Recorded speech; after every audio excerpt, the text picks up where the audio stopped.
sight of this crested francolin and was sore afraid, and so began yelling at each other. I don't think that's what the problem was. I had a long walk through the area where we were. I came up with absolutely nothing. That's not to say there's nothing there. I just didn't find it. Anyway, we're going to do one loop down through here, and then, as I've been promising all day, we're going to go to Arathusa and see what's going on there. The more and more I say that, the further and further towards the east of Djuma we go. Anyway, at least we've had some elephants to look at. That's marvellous. Anyway, crested francolins shouldn't be spurned. They are beautiful in the same way that impala shouldn't be spurned. They too are beautiful. Leopards are more beautiful though, don't you think, Dave? Yes.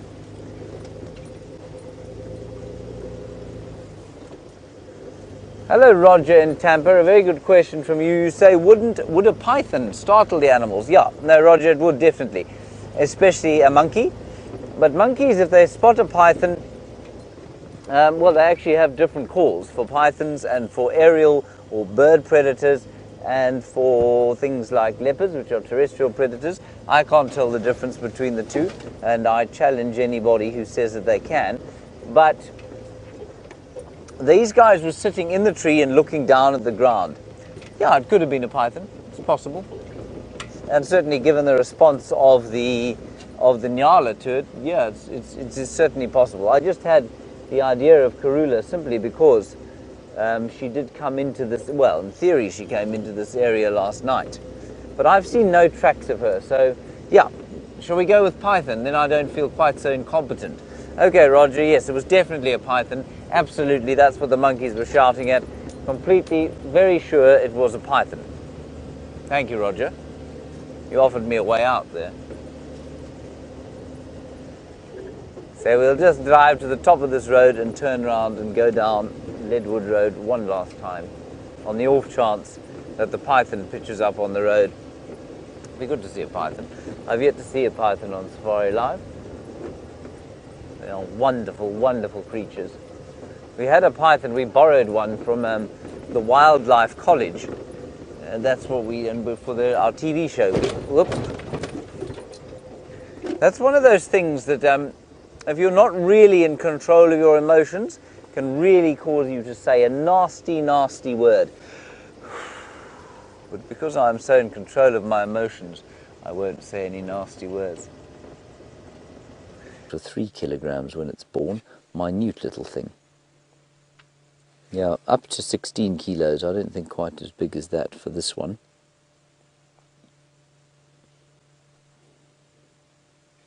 And often here, the little pair dominates this area, so they're little territorial pairs. It's interesting. Maybe just keep an eye out as we drive past. There might be a very, very tiny one just lying under some thick bush. Because that's what they'll do. They will lie dead stone still and become almost invisible. Oh, that's a stunning shot of a steenbok. If I wasn't the world's slowest photographer, I'd think about taking a photograph. Yep, no good, got it. Camera tangled up in all sorts of other equipment. Susie, thank you. You say they're your favourite, these little steenbok. That's marvellous. I think they're rather good too. We had a lovely question today about why it is that some antelope run away and some do not. I'm going to get back to you now. Byron, who's on his world debut, is finding all the things, and he's got a really interesting bird to show you.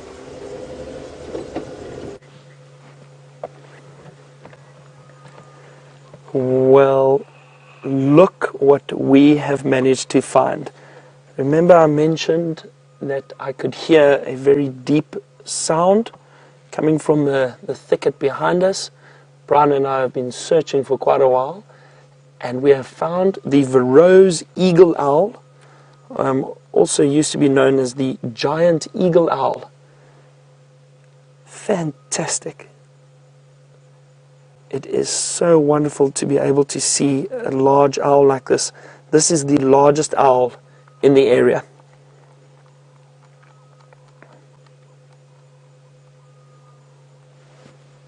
See if they call again for us. This is such a wonderful sighting. Look at those pink eyelids. Have a look at that. Beautiful, beautiful pink eyelids. Look at those tufts of feathers on top of its head. Almost appear as if they have ears. Those are just feathers. There was another one calling. There were, I think this is possibly a pair, and they've been calling to each other. There was another one further down, but we managed to spot this one right here. It's in quite a thick area. I don't know, Brian, would you like to see if you can zoom out a little bit and just show everybody how well hidden this owl is? It's got a perfect spot right up in the canopy of that tree. Look at that.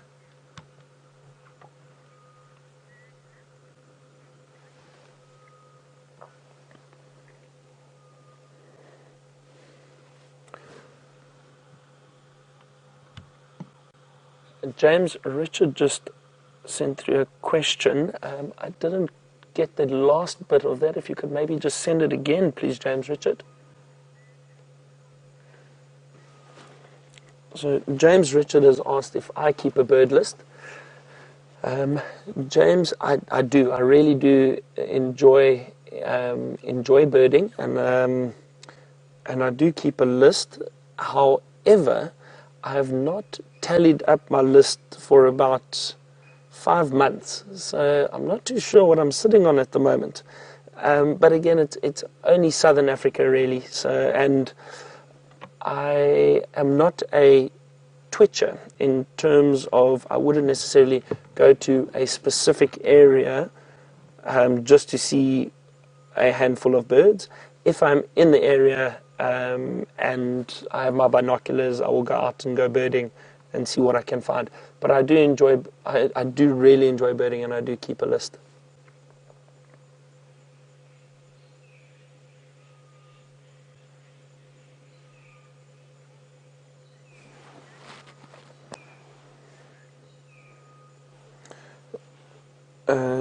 Jen B would like to know just how big this giant eagle owl is, or this Verreaux's eagle owl. Let me give you a quick idea, because it is difficult, as Jen B mentioned. It is not easy to gauge the scale or get a scale for the size of this bird.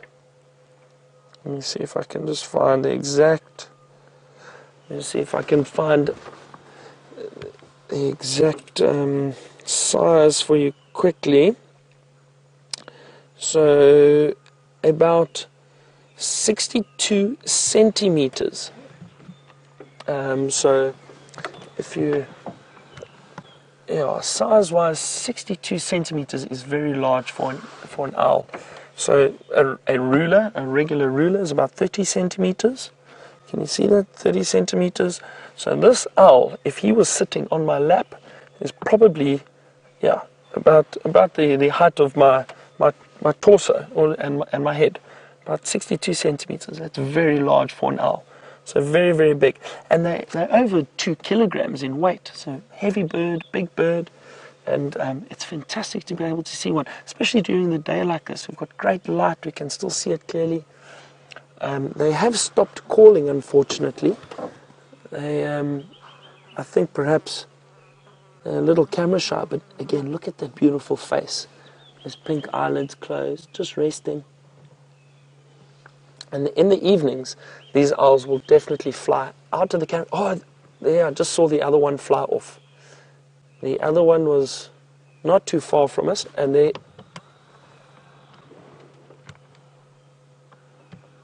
Oh, just moved up into that tree over there. How fantastic was that? Just something interesting that I noticed now, as that owl took off, silent, completely silent. And I'm sure most of you have heard that owls are quiet and silent in flight. Their feathers are adapted to make very little sound. So when they are hunting at night, they are able to ambush and hunt from a perch, just like that owl was sitting in or has flown off to. So that they can try and hunt rodents, even some other nocturnal birds that might be walking around or flying around at night. these owls will try and hunt them. What a fantastic sighting. I'm so glad we found them. It's always wonderful if you listen to the bush and you hear certain calls, especially with something that's quite rare like an owl, and you're able to find it. It's not always easy, but if it does work out, it's fantastic and worth it.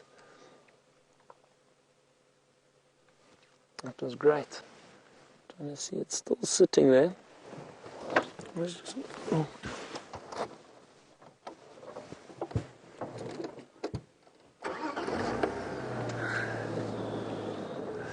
I'll just move a little bit forward here quickly.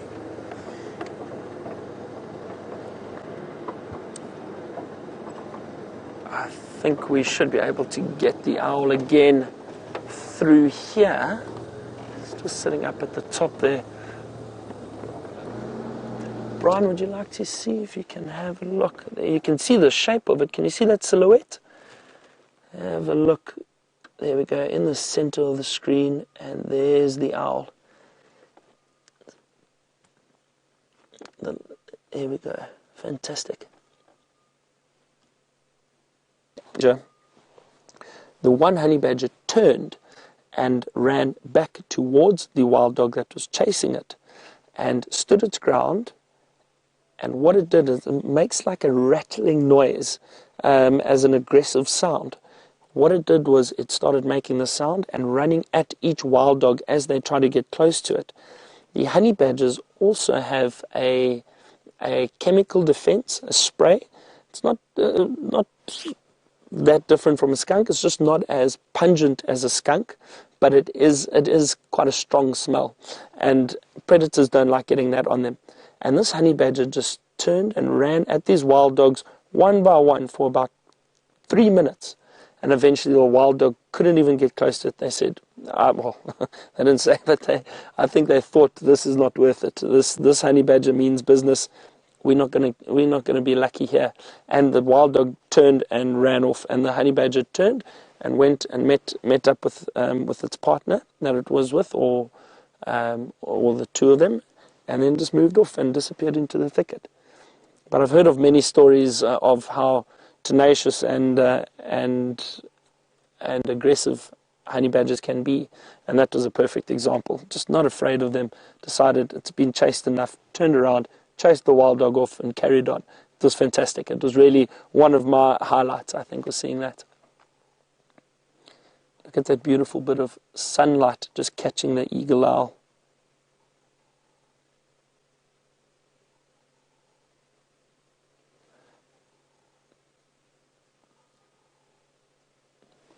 So beautiful down in this little drainage line which we are sitting in at the moment.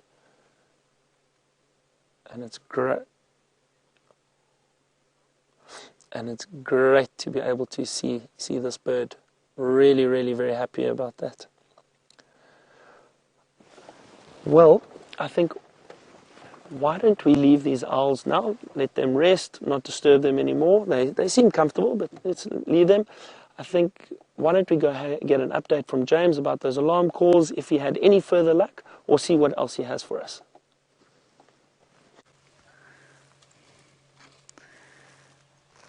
I'd love to give you an update on those alarm calls, everybody, but I've absolutely no idea what caused them. Couldn't find one track of anything, definitely a python, and now we're with some elephants, thank goodness. Fantastic, beautiful elephants. Well, one elephant. There was another one that just walked off behind us. And he's just feeding quietly, giving us a little bit of a head shake to show us how big and strong he is. He's probably an 18-year-old or so, so not confident enough to sort of come and give us a bit of a challenge. But I just, we had a similarly aged elephant yesterday, coming off the termite mound there underneath the scotia tree. If you were watching yesterday, you'll know what I mean. If you don't, it doesn't matter. And just slightly older than this one, and obviously curious. Was on a mission to go somewhere else, but because we were around, he came sort of this close to us and came a little bit closer and a little bit closer. And I just think bored out of his mind, walking around the place, eating. having the odd snooze and then eating again. And I think these are intelligent animals. So when the opportunity for a little bit of entertainment and interaction with a large green car arises, I think they take it. Especially the bulls. The cows seem far less interested. In fact, it's an interesting sort of sexual dimorphism of that they have of their behavior there, where the cows will, especially when they get to this age, they're into motherhood, they're into looking after the kids, they're into the kind of home life, whereas the young bulls like this fellow, they're just not there yet. They're thinking about entertainment most of the time,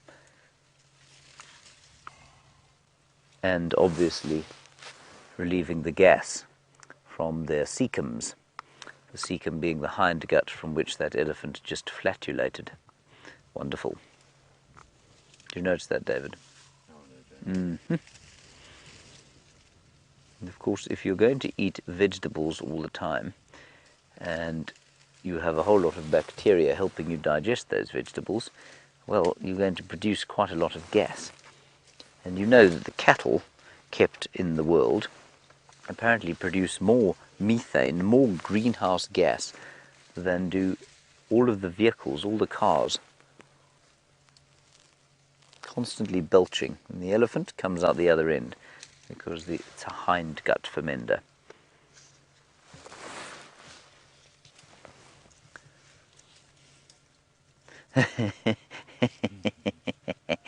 Now, Carrie, you were watching our TV special, obviously, and you saw Stefan Winterboer pull off a trick the likes of which I never thought I'd see. He squeezed elephant dung into a snail's shell and then drank the sort of water that came from it. And Carrie, you want to know if any animals will do the same thing. Carrie, I don't know any self-respecting human being who would do the same thing.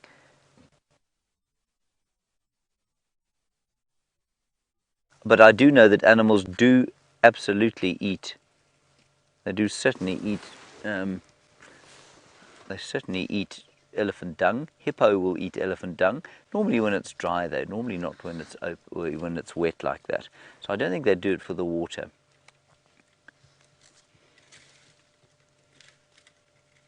I'm just trying to think. I can't think of any. You know, there are plenty of insects that will very happily, eat the elephant dung and derive moisture from it. But I don't know of any mammal in the world, other than Stefan Winterboer, who is prepared to drink the fresh water from elephant dung. Ugh. Let me just move out the way. There's a game drive coming up behind us. I think we'll probably say goodbye to that elephant. Have one more look at him. So, maybe let's have one more look. Simply because beggars can't be choosers, Davy. Yes, and Byron's put us to shame, of course, on his first drive. Deeply, deeply embarrassing to me. And it's always nice because Kirsten will always give you an encouragement when you say something like that. She'll always say something kind like, "No, don't worry, he hasn't. We all have bad days." In fact, that's not what she said. She said, "Absolutely, he has."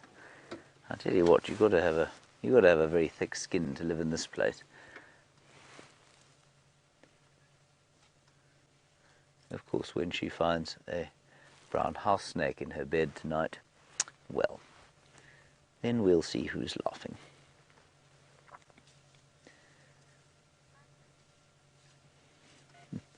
Oh, she says python, of course, because that's the snake we were talking about. That was a really nice little cameo sighting from that elephant. We're heading towards Arathusa, into the setting sun.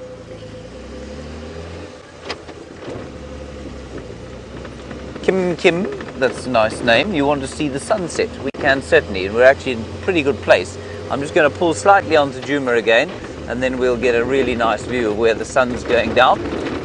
Just up ahead, quickly before Byron finds a great plethora of wild dogs killing kudus and elephants and that sort of thing.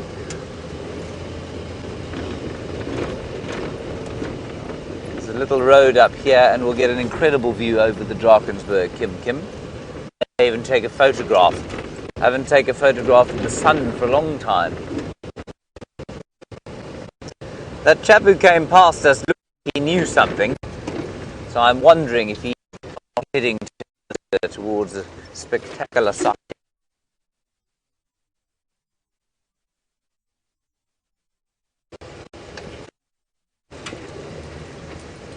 There's the disaster. We're back. Hello everybody, sorry about that, don't know what happened. Of course, if we want Connor to do any work to fix these problems, all we have to do is threaten to withhold his food. Although leaner than a junkyard dog, he does eat an astonishing amount of food. Now there we have the sunset going down, obviously.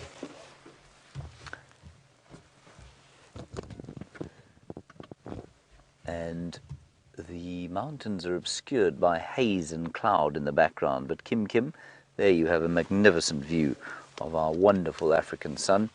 And I know it's sometimes hard to believe, but it's the same sun that shines on you. Well, sometimes. Oh, I'm going to take a picture. It'll be amazing.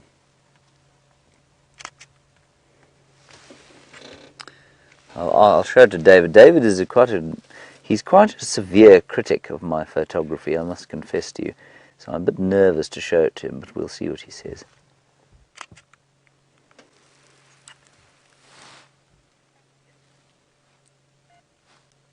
What do you think, David? Sun's a bit too close to the edge of frame, Jack. Oh, sun's a bit too close to edge of frame. Kim, it's my absolute pleasure. You say thank you. It's my absolute pleasure to show you the sun any day of the week. I think it's beautiful. I'm just going to increase my f-stop quickly. See, I'm using technical terms for David.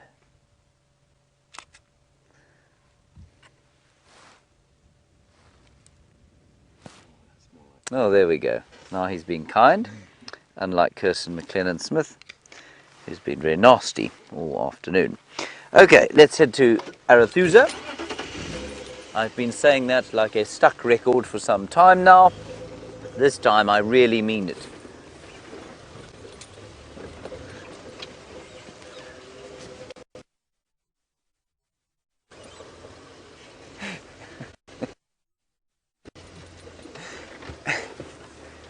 I've just been asked to link to Byron because he's surely got something incredible.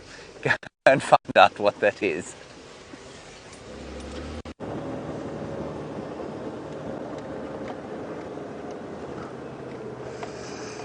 I'm so glad James showed you the sunset, and I understand he's been getting a little upset with me, so I better watch out and not show you too much more. No, I'm just joking. What we're going to do now is we've moved out of that area where the giant eagle owl was and where the elephant were, and what we would like to check is the hyena den. Now, we're not too far from there. It's usually a nice time of the afternoon, this late afternoon, early evening. We might still get a bit of activity from the cubs that are there at the moment. So let's have a look and see what we can find. I'm hoping they are out. I know James did go past there this morning, and there were adults, and with the youngsters that I think are about 6 months old, but no luck with the really little ones. So hopefully we have a bit of luck this afternoon. But then I'm going to ask you not to tell James.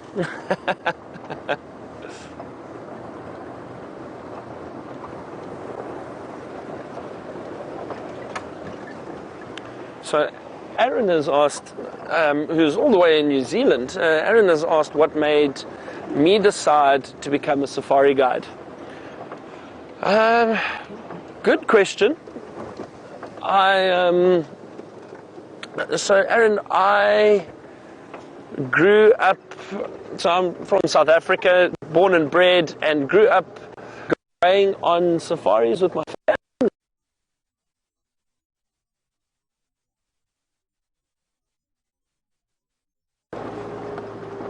And I was very, very excited about So very excited about going to the game reserve and seeing all this wildlife with friends.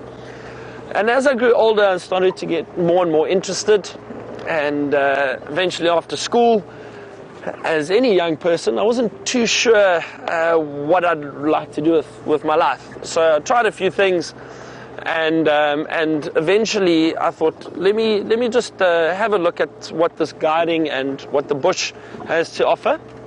So I got my qualifications quite early on, and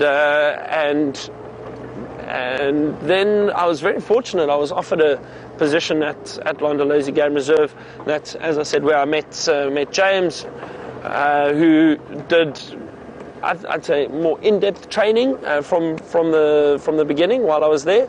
Although I had a bit of knowledge before that, and from the experience that I had, and from then the passion just grew and grew and grew, and I fell in love with it completely. I love being able to interact with people from all over the world, and more importantly, I love being able to show them and showcase what Africa has to offer. And one of the other things I just love is you never know what you're going to see. Everything's different. There's no book that has all the answers in it. You know, like I said, I've been in this industry for about 10 years, 11 years, and I've been guiding permanently for 7 years. And I still, to this day, I still constantly see things that I've never seen before, and that keeps it exciting. It's different. I mean, to be able to do something like that, where you're constantly unsure of what you're going to see, is so rewarding. And like I say, it's fantastic to be able to share that with people and share the experience with everyone.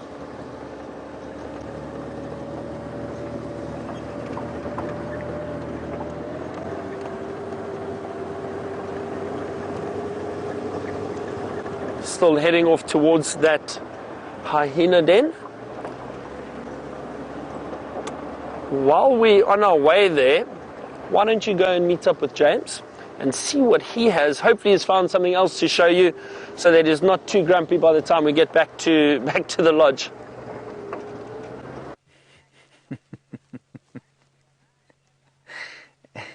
I'll try not to be too grumpy when we get back to the lodge. There's a little kudu. There's a whole heap of kudus around us, a herd of them. Now, we're on Arathusa, as I promised we would be, and there is word that Mvula is not too far from here. He's on Simbambili, which means we can't go there, but I believe he's heading in an easterly direction, which means he'll be heading towards Djuma. So with any luck, we'll get to him, and that will be very joyful indeed.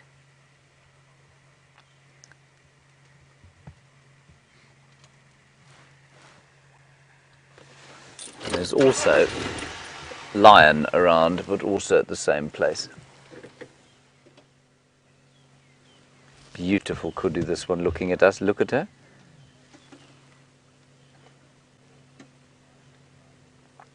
Isn't that lovely?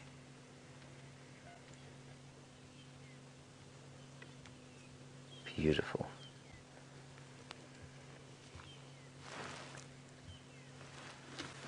I'll turn this down, a very powerful radio in my ear. I'm just going to get a quick update. Just look at the kudu, enjoy the sight of those wonderful ears. She's very confiding. Peter, do you copy, Peter?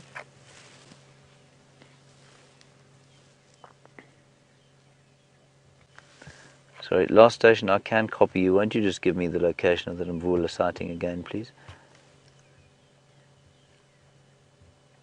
Okay, copy, thanks very much. Go ahead.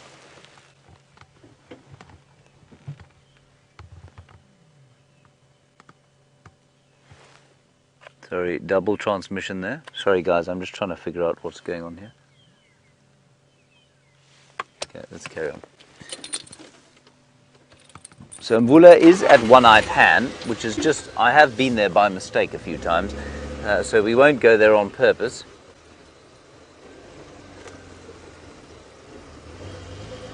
And that means we can't go and see him, but he's very close to the boundary between Djuma and Arathusa, so we might be very lucky there. That was a very nice kudu sighting, David. Well done. Very nice colours in the ears there. Maroon. Very nice maroon colours.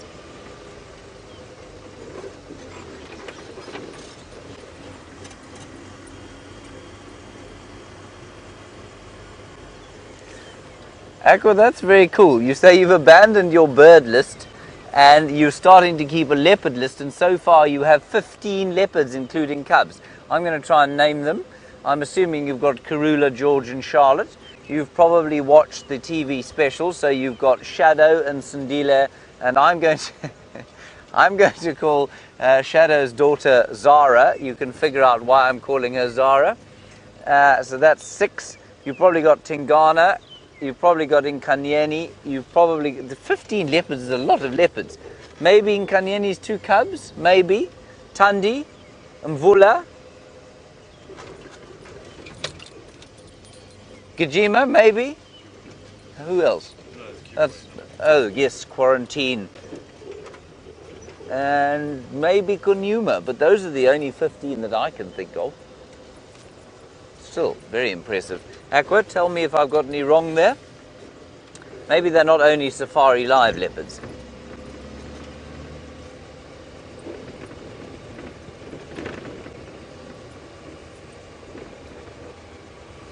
So this is a nice open area, and we've seen Karula in here just before. In fact, I think the last time she mated, which was with Tingana, was around here, and they were on a little buffalo kill that they supped on together, the final meal before Karula became a mother yet again. That was a very pleasant experience. Right, so what we'll do is we'll make our way up towards the northern side of the reserve. If Mbula does decide to move, he may well come east. We might be lucky. We might not, who knows. Don't know where Shadow is, had no updates on her, have not seen her tracks. She was probably most likely south of the boundary, on a little place called Hofmann's, which people very seldom go to. Oh, also, good question, James Richard, you say, where's Tingana? We had tracks of a big male leopard going from the Djuma Dam camp the other day, out, down, past our old hyena den on Philemon's cut line, and then out into the south, into the sort of, into Hofmann's, around about where we were watching the sunset earlier. That was about 2 days ago. So I think he's probably to the south of us as well. He could come north at any stage. Let's quickly go and look here at Red Dam, which is a rather romantic name for a quarry. Didn't you say, David? Very.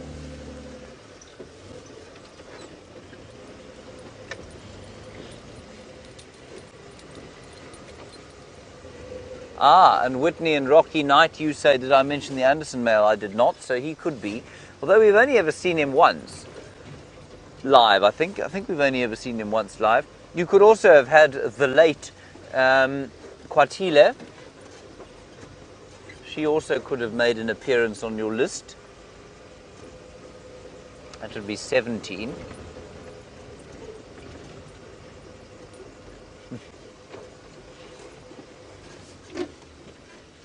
I do so.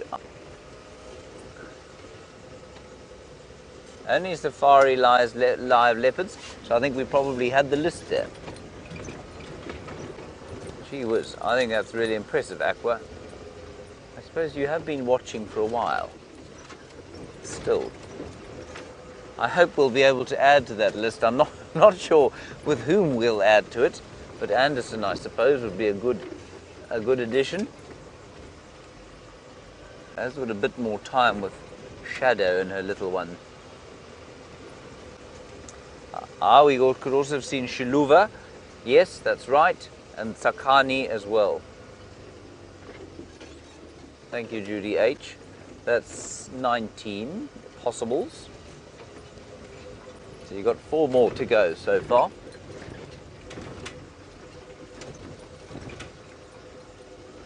Kunyuma, by the way, who's now almost, well, he's about 3.5. Quarantine's brother. He seems to have headed off towards Mala Mala and Londolozi, where he's establishing himself, and he's very young to be establishing himself. There, everybody, is a delightful sighting of a terrified grey heron. That is very unkind of it to fly away like that, I must confess. It makes me very cross indeed. You got him? Yep. Brilliant, David. Why is he behind a tree? Let me move.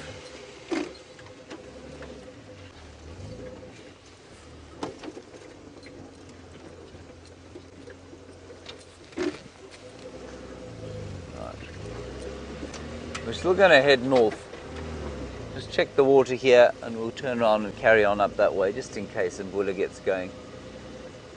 There goes the heron flying overhead. Off he goes.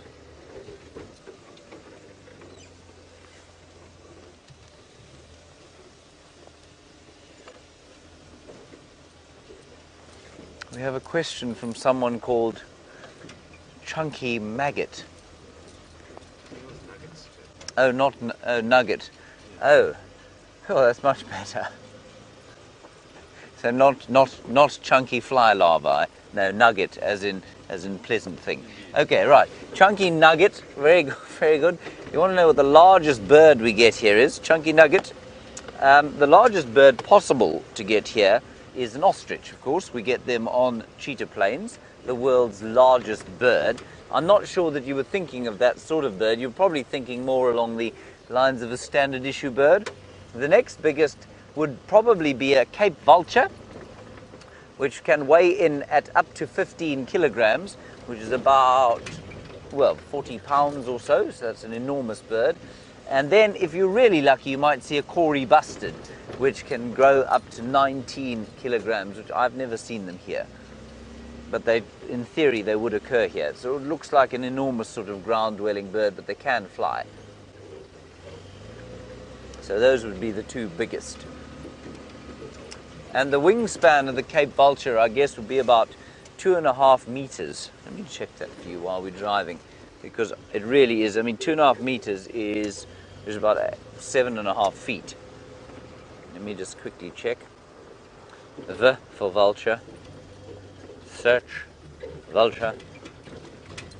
Don't do this while you're driving in town, everybody. Okay, vulture. Faces alike.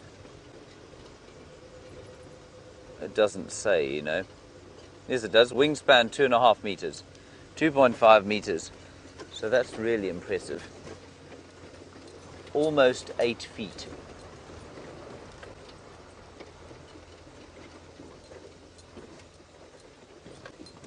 Let's see what else we can find down here. David, are you getting cold?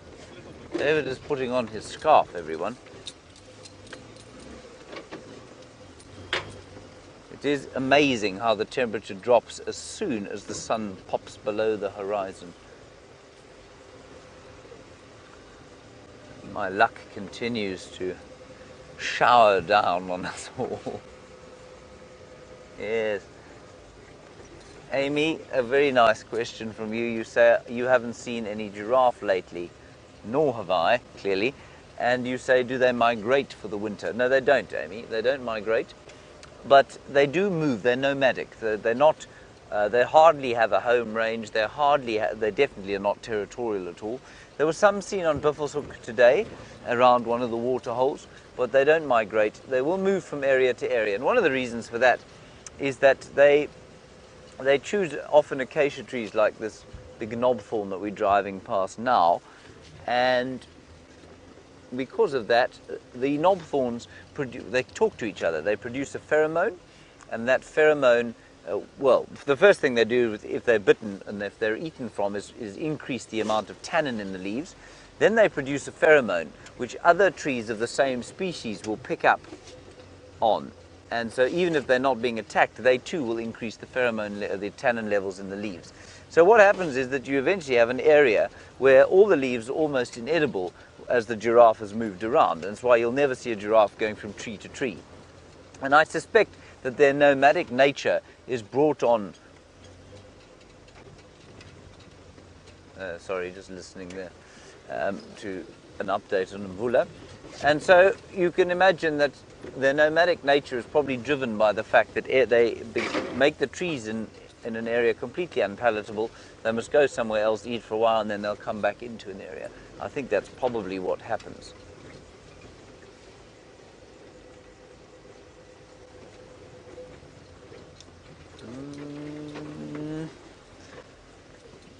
Trying to get an idea of what's going on the radio. So many radios, 47 of them in one car. Not easy. There we go. Doesn't look like Mvula's moving yet, I'm afraid. Let's not fall into that hole there, David. That would be very unpleasant.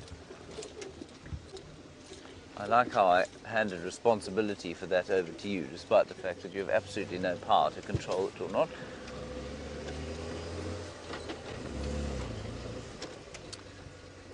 Over a hill. On the other side. Must be an animal here somewhere. Right, Byron is about to arrive at the hyena den. As much as I'll be jealous if there are any hyenas there, I hope for your sake that there are. Go and have a look.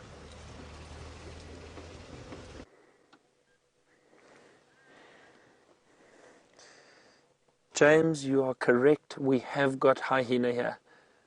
What a fantastic evening, or early evening. Looks like just 2 adults here at the moment.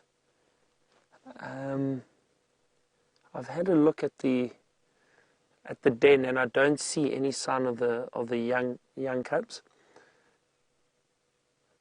But let's hang around here a little bit, and maybe we get lucky, and if the mother does return to the den, we may have some young ones arriving here. Another hyena is just walking into the group.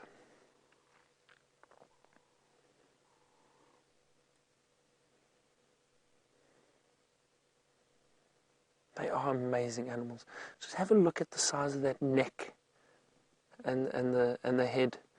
They're very, very interesting predators. Very powerful jaws. Oh dear.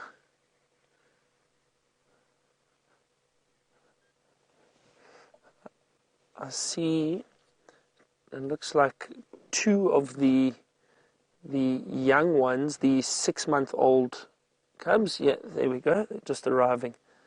There they go.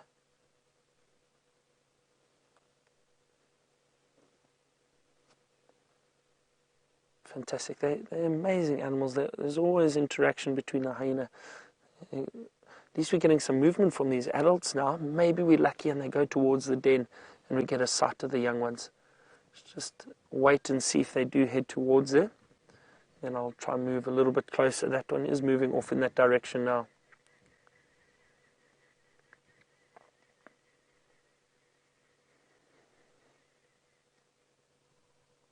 A lot of sniffing and licking and cleaning between these animals, and the reason for that is all of that maintains the bond between the clan. Oh, there's a big yawn from this one that just got up on the left, and a stretch.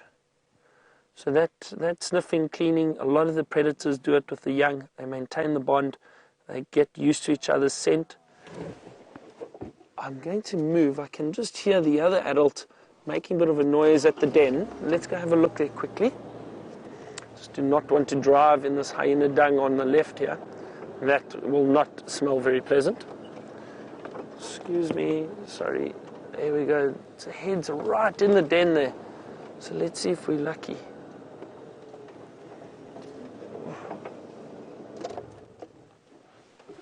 Okay. Oh, listen to that. Listen to the vocalizations coming from.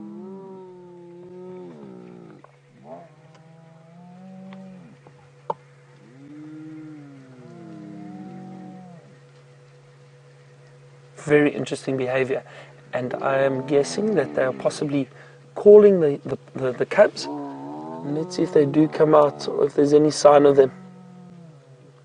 Nothing yet, just the adults at the entrance.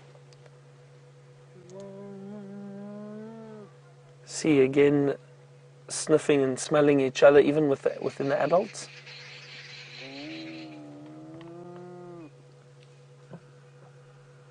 the other younger ones are wandering around, and well, there's a lot of hyena here. I can see 1, 2, 3, 4, 5, 6, 7, 8. At least 8 hyena wandering around here at the moment. It's a really nice clan size.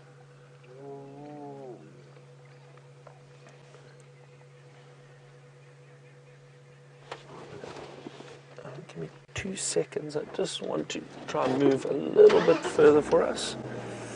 Let's keep watching that den. Very interesting. I have read that they've got up to 16 different calls.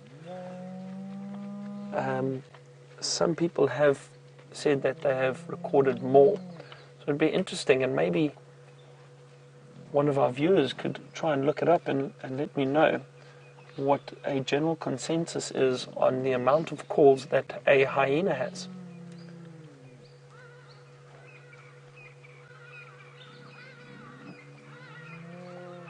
This is great. So I actually arrived in this area last night and heard quite a few hyena calling. Such an amazing sound.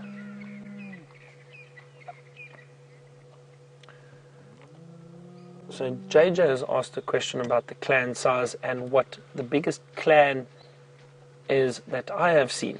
And JJ, to be honest, with the amount of hyena walking around, I think this is possibly it that I have seen. I have seen many hyena den in my days of guiding in different areas. Generally, the most I've seen are between 6 and 8. So this one, with these 8 that I've seen walking around here, plus the cubs in the den, this is probably one of the largest that I have seen. But I have heard of clans numbers much more than that. Listen to that sound.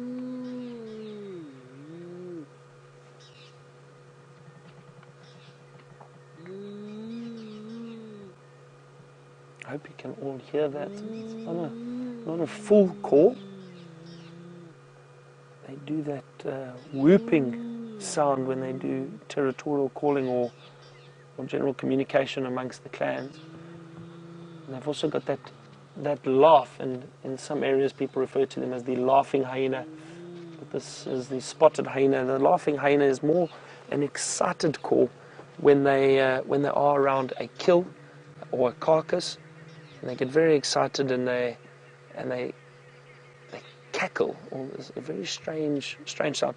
My voice is terrible, so I can't even hazard a try at the call. But the whooping sound, that's a wonderful sound. It's that whoop, whoop. Very, very interesting sound. Amazing call. And what they do is, as they're doing this call, they'll call facing down.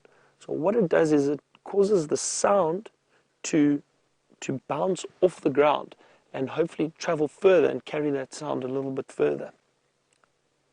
You would think just by lifting the head up into the air that it would travel further, but apparently the sound resonating off the ground gives it further distance and a little bit more volume. I think a lot of these adults may start moving off now, possibly going to scavenge for the evening.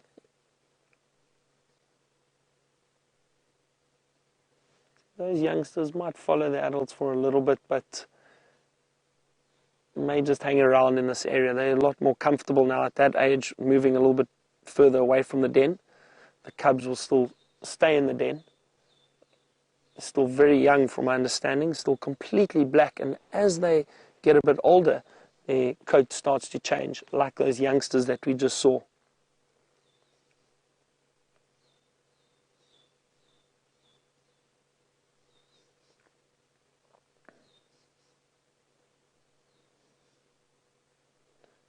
Fascinating. Also very, very well camouflaged.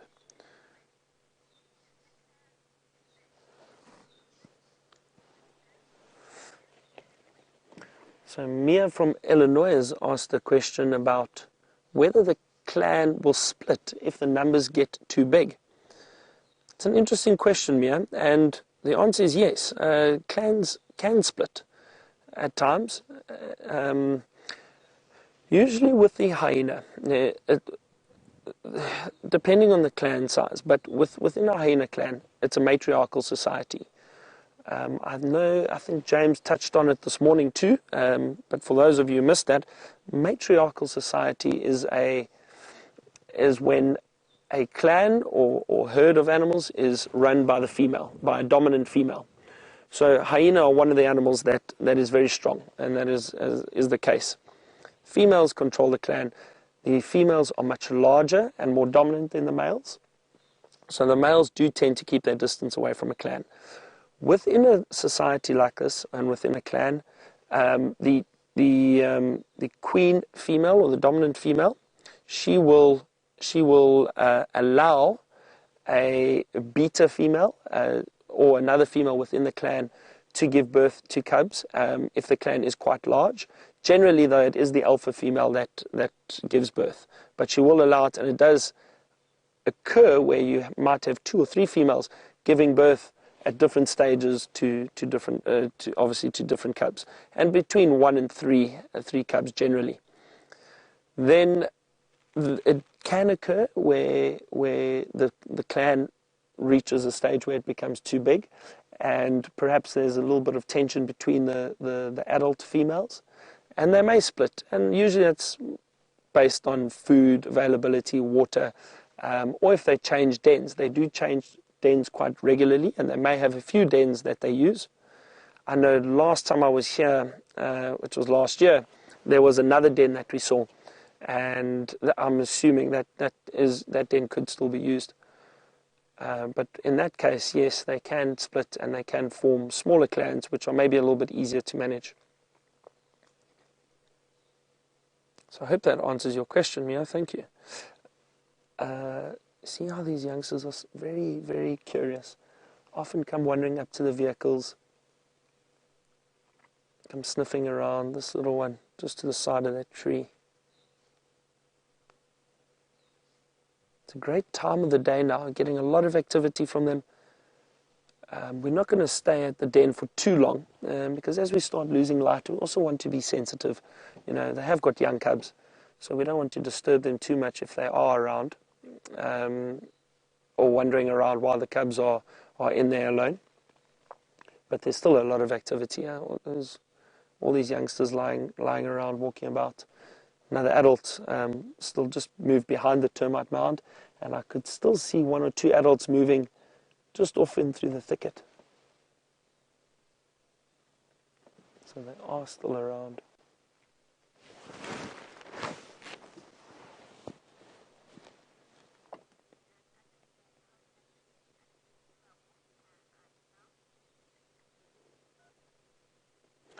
I understand one of the viewers has seen from one of our cameras set up at the waterhole that there is a hyena drinking at the Djuma waterhole, which is great. Hyena do drink water quite regularly. I've often seen them wandering into a specific area to go and look for water.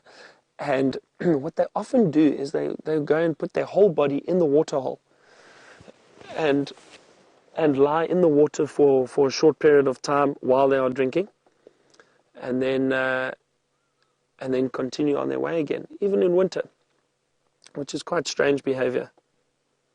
But they're not afraid of water, from what I've seen. It's often little pans and wallows that they do that in the.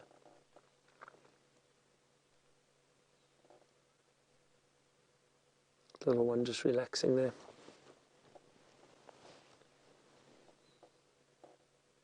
I'm sure with all these hyena around, we'll probably have quite a bit of vocalization again this evening. May hear them from the camp.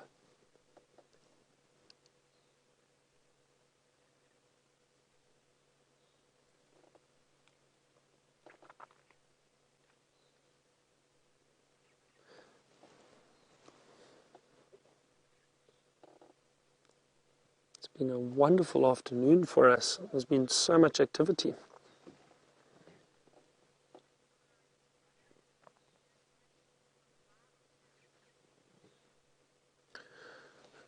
So Elizabeth has just asked a question about the clans and the splitting of clans, and whether or not those clans will tolerate each other, or if they will inevitably become aggressive towards each other. So hyena are territorial, Elizabeth, and generally clans will stick to certain areas. As I mentioned, they may have a number of den sites around that they use, and they'll stick to one for a certain period of time. And then you can imagine with the cubs being inside there, with the adults in and out, you get a build-up of fleas and so on, and those hyena will then move and try another den. But they are territorial, and those dens will be in a certain territory.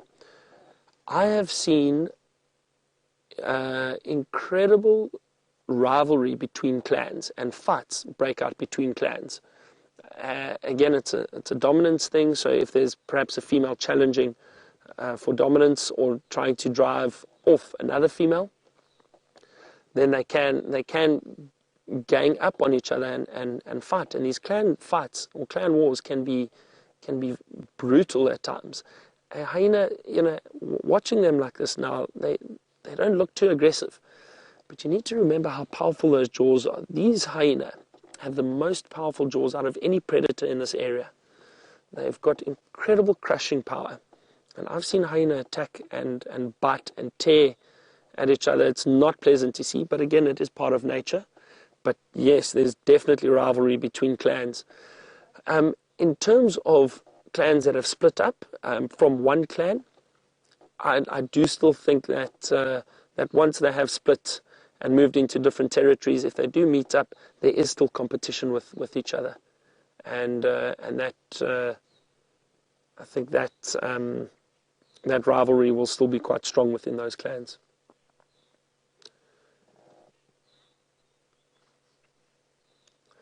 But again, that there's no set rule or answer to that. But thank you, Elizabeth. That's an interesting question, and is something that, in my experience, what I've seen, that's the behavior I've noticed, but it's not always a set rule.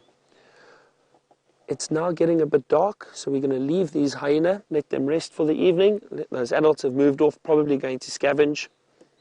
Why don't we go and see what James is up to, get an update from him, and I think he might have something big and grey waiting for you.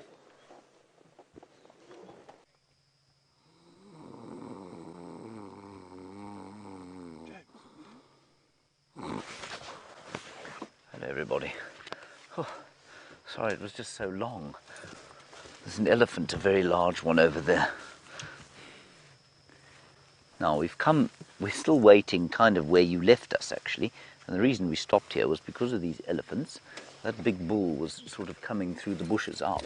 But also because there was a giraffe around here. And we had that question about where the giraffes are.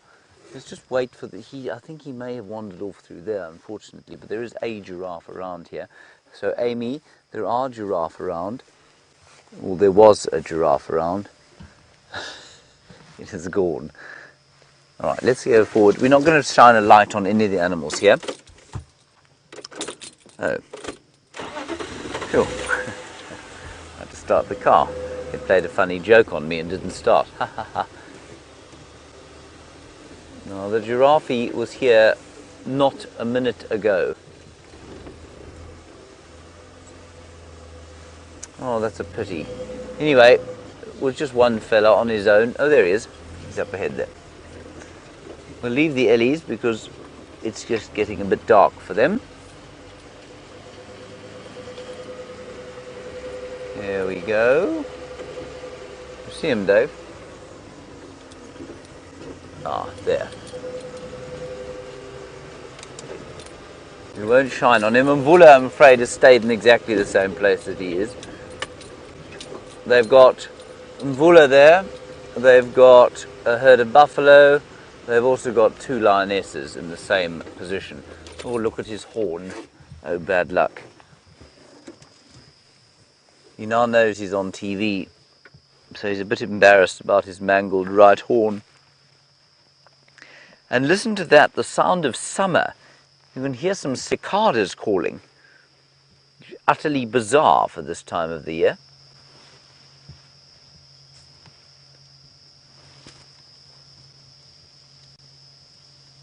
But it has been an unusually warm winter, you know. Let me just go a little closer.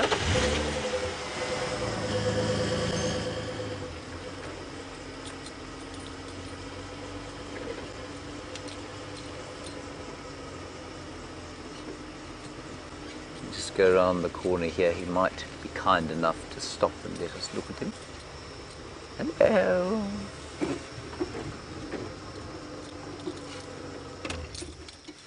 Shame, look at that horn. That would definitely be from fighting, everyone.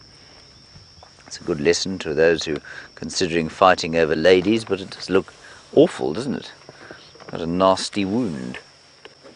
Never, if it falls off, it won't grow back again. And I believe you have seen him before. I don't think I've seen him before. Oof, that's quite nasty. I don't think it's that new, though. Might be. Now watch him. He's looking at the elephants, I think, behind us.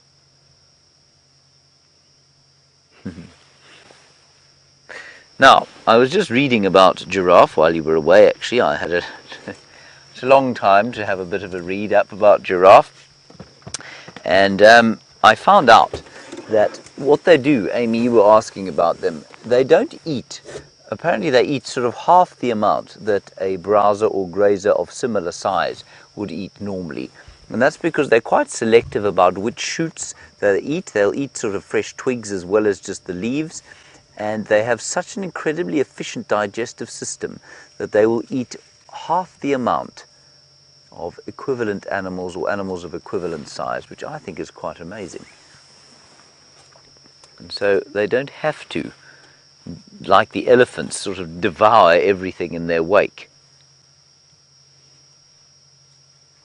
I know your picture is quite red because I think of the, we're probably pushing the colour a bit, but the giraffe's colour matches so beautifully the golden browns of the winter vegetation, which is now rustling in an evening breeze. I've just heard that Mvula actually has a kill, so he's not going to come anywhere near us. But at least we came up here and saw a giraffe, some elephants, had a snooze, read about giraffes. And I'm so glad all the hyenas were at the den. I really think that's marvellous.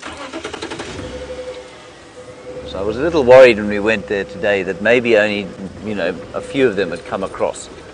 It seems like everyone is there.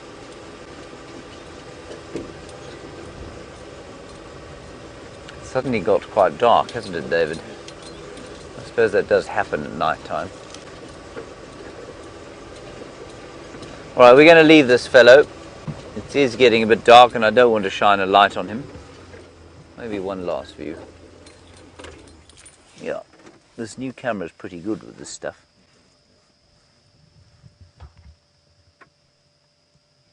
So that's much brighter than the picture I can see of him.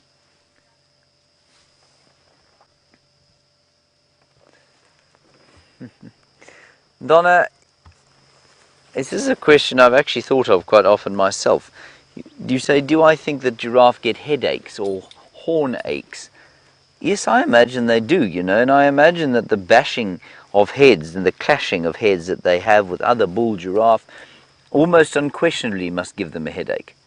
I mean, to be bashing your brain around inside the brain case like that and expect not to have a headache, I think it would be strange.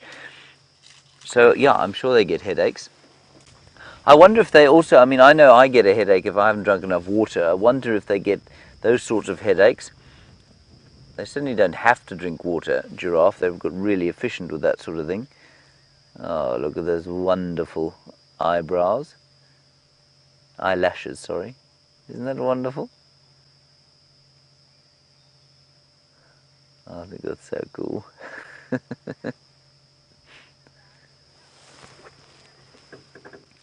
Janet, nice one from you. Can giraffe jump? Okay, well, now, strictly, I don't know that you'd ever find them in the show jumping ring, for example, but strictly speaking, yes, they can jump. Remember that an animal that can't jump the only mammal that can't jump is he's now ruminating, is an elephant.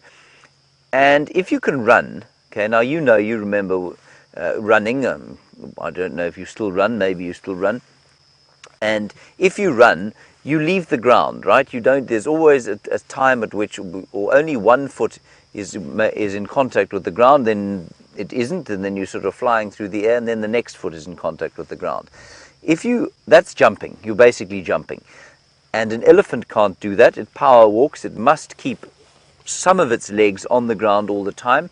A giraffe canters in much the same way that a horse does, and so it has at some stage got all 4 feet off the ground, and that would be the strict definition of running and not running. So yes, absolutely, at least of running. So absolutely they can jump, yes. Now, I don't think they're particularly good jumpers, but they can certainly jump. The best jumpers out here, I think, are the nyala and the kudu. They really are quite fantastic at it. Right, let us shed some light on the situation here.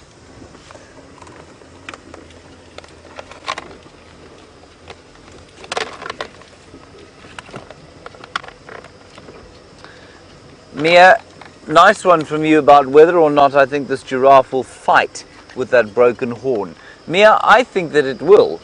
I think that the overwhelming desire to mate will preclude any kind of pain that he has in that horn once it's healed. I think maybe if it's very tender, then he wouldn't.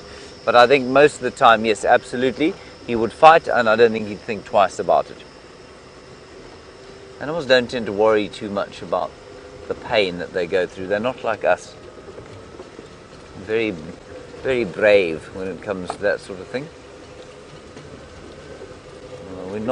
We're so close to where Mvula is, but I'm afraid he is on his kill. Let's head across to Byron. I've no doubt he's got 4 leopards and 10 owls and possibly a civet or 2 to show you.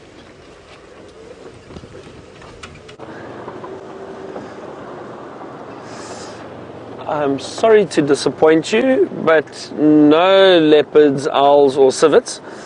We are cruising around now using the spotlight, and my spotlight skills aren't too bad, but I definitely need more practice with the driving and the spotlighting and speaking to all of you. It's a big change for me. I hope you didn't catch James napping when you went back to him. And hopefully he is a little bit more relaxed after being quite intrigued about everything that we were seeing this afternoon. It's a very cool evening. The temperature's dropped quite a bit now. And it does generally affect animal movement, especially still a bit of cloud cover, cool weather. But let's hope we find something wandering around in the evening. I know last night Brent was quite lucky and he found a civet.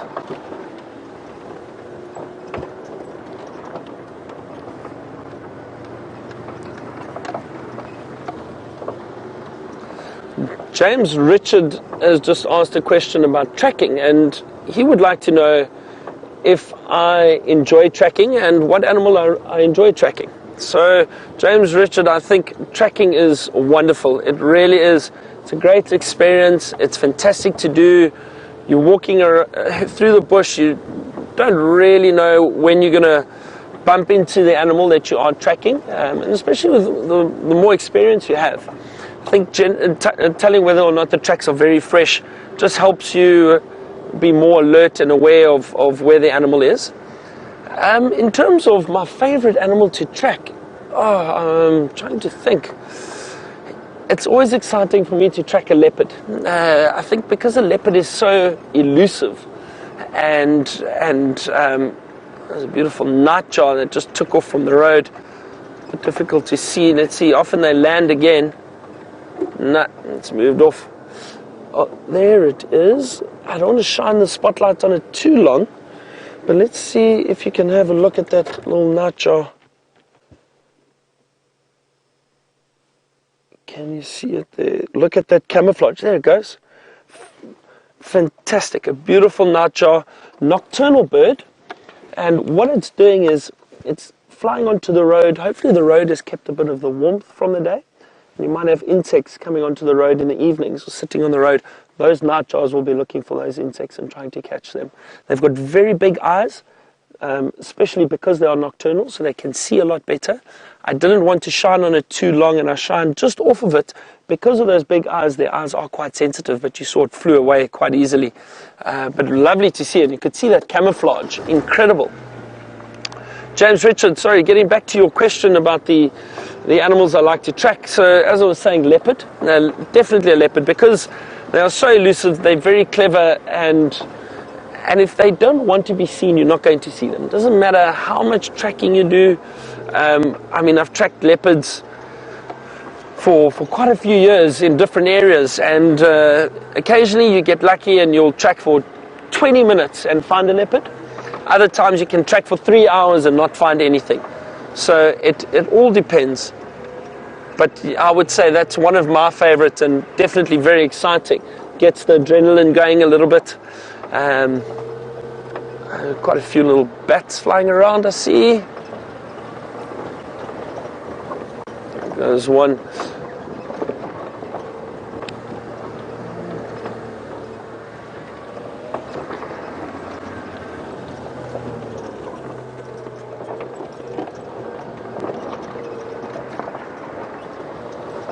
Trying to keep an eye on the road at the same time, but again, with a bit of guiding experience, you're a bit more comfortable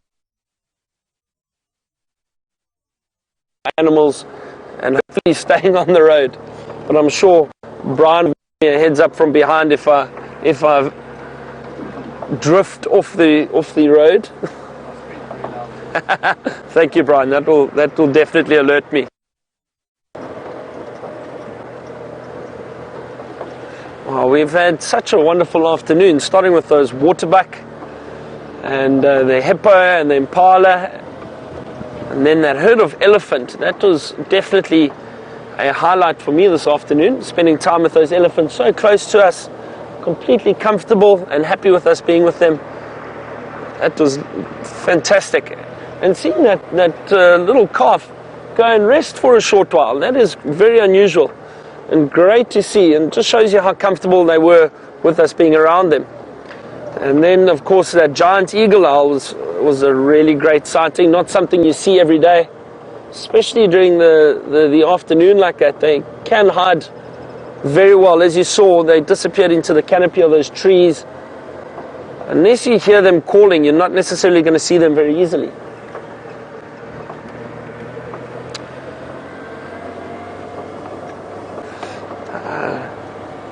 I'm going to continue looking for a civet, just so I've got something to tell James later on. Why don't you go and get an update from him and see what he's up to?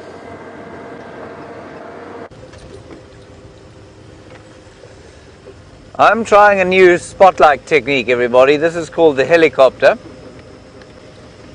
It's about as effective as my normal spotlighting technique. What do you think? You think it's good?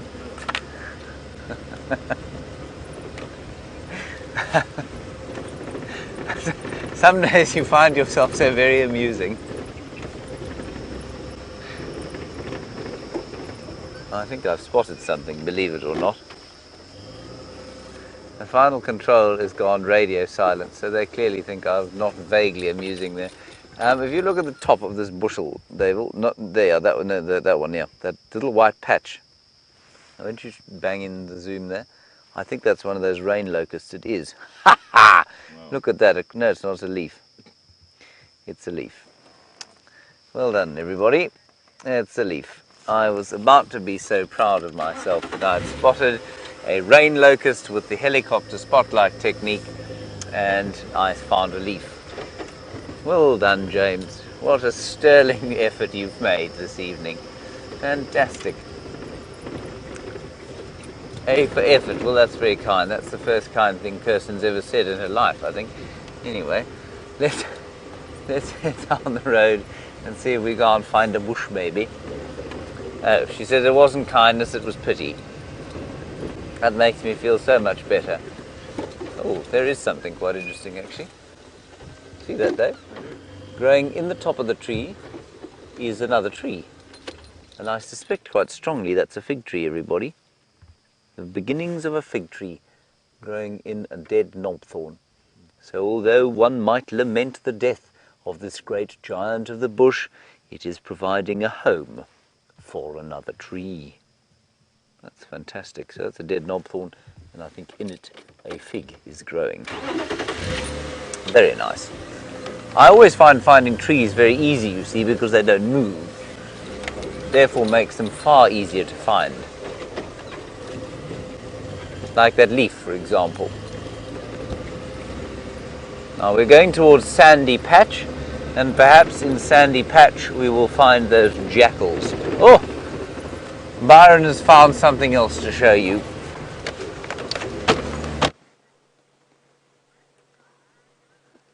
Have a look at this, everyone. A scrub hare. Look at that hiding, just kind of moving very quietly through the long grass. They are nocturnal too, and that's why they come out in early evening, foraging for food. Beautiful little scrub hare. They're chewing on little grass seeds that it can find in this clearing. So well hidden. So often what happens... Oh, hang on. James has just found something that I think is very interesting, and I'm very jealous. Why don't you quickly go have a look and see what he's got there?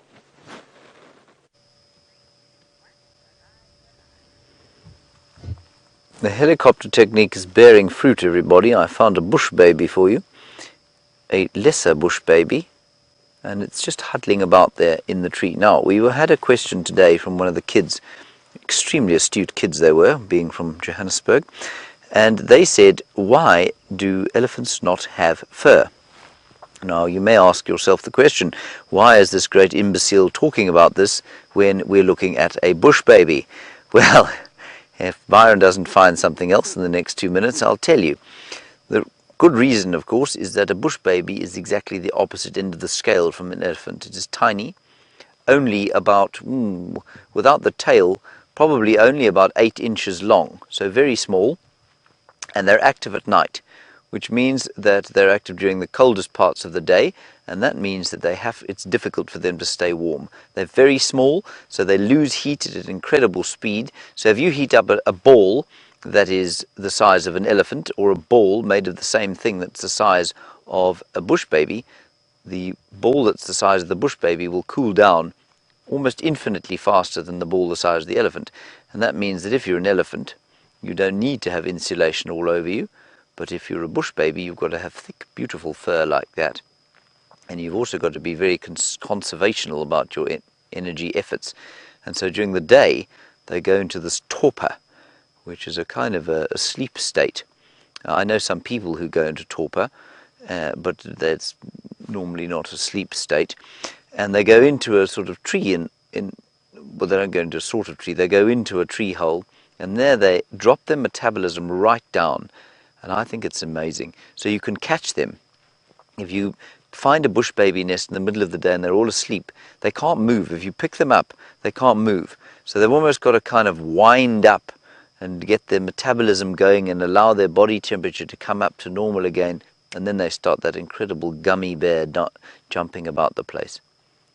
This one is hoping for some tree gum. He's sitting in a knobthorn tree. Not sure he's going to get any in that particular knobthorn. It looks very dead to me. Still, maybe he's like me. Hopeful for success.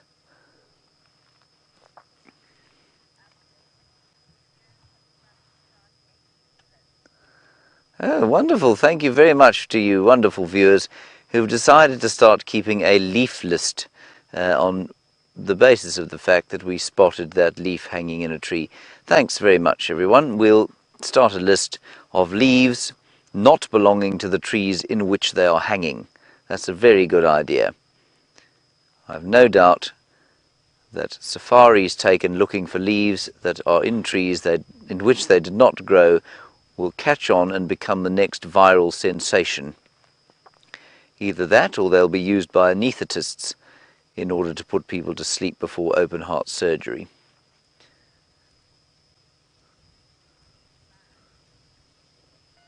This bush baby looks like it's been pinned to its perch. I think it just doesn't like the breeze blowing behind it. And I think there's another one actually just behind it. You can just see a bit of movement there. Very nice. Tiny little things. They really are. I mean, it looks big in the screen, and we've got the super zoom on it. But they really are tiny. 6 to 8 inches long. So you can imagine how quickly they must lose heat.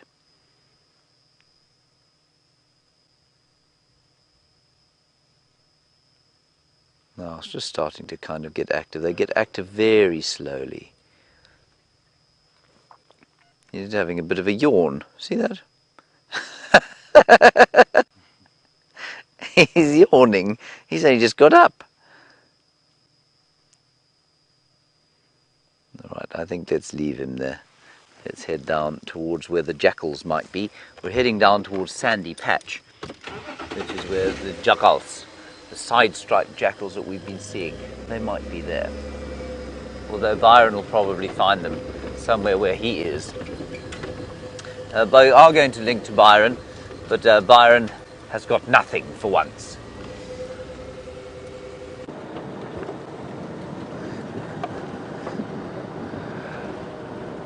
James is correct. I don't have anything for you at the moment. The scrub hare has moved off, but I'm so happy that he was able to show you a bush baby.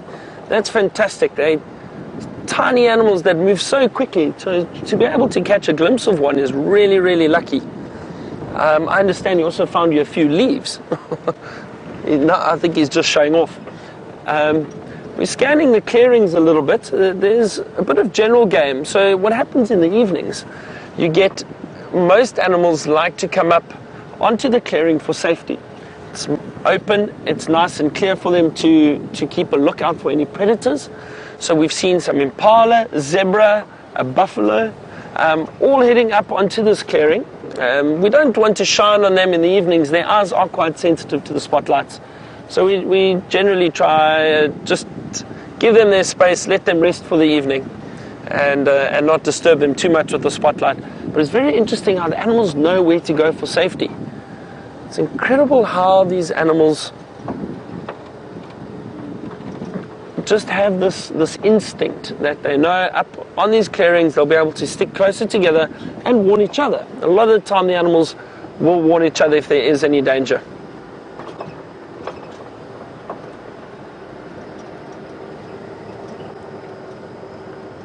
As I mentioned earlier, it's quite a nice cool evening. Temperature has dropped quite a bit, but it's not too cold. It's still very pleasant. I'm curious to see if this cloud cover disappears tomorrow morning, and it looks like the cloud cover has disappeared actually, but tomorrow morning could be a lot cooler. When there's little cloud cover, the temperature does drop quite a bit. The cloud insulates a bit of the heat from the day and the warmth, so it's much warmer when there is cloud cover.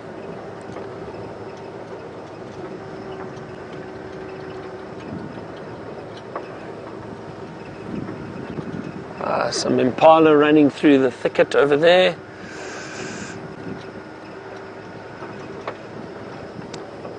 Come on, let's find a civet.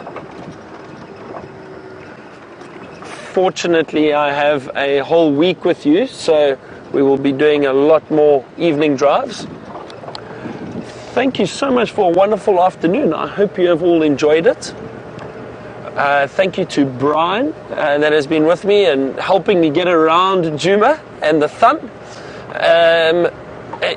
There may be a time where I get lost in the next few days. That happens, all part of the fun.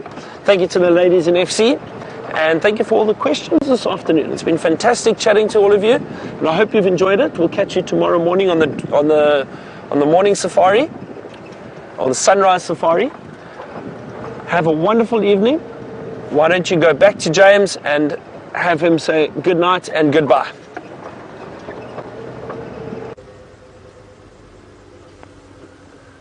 I promised everybody, I just saw a civet. I promise you, I promise you, I promise you. It just went in here. And Dave reckons it's the same one that you saw last night with Brent. There. No, that's an impala. I promise you, it went in here. A civetta, African civet, not here anymore. Unless that was it on top of the mound there. No, I'm afraid not. But it was here, I promise. No one believes me, do they, David? You believe me. You saw it. Yes, thank you very much. I'm glad you saw it, because Kirsten definitely doesn't believe us.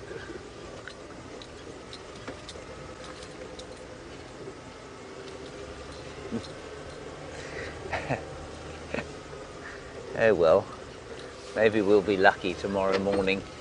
Not with civets. But mind seeing a cat. I'm not sure what they look like anymore. I've no doubt Byron will find many cats tomorrow. All right, everybody, I think we're going to call it quits for the night. A big thanks to you. See you in the morning.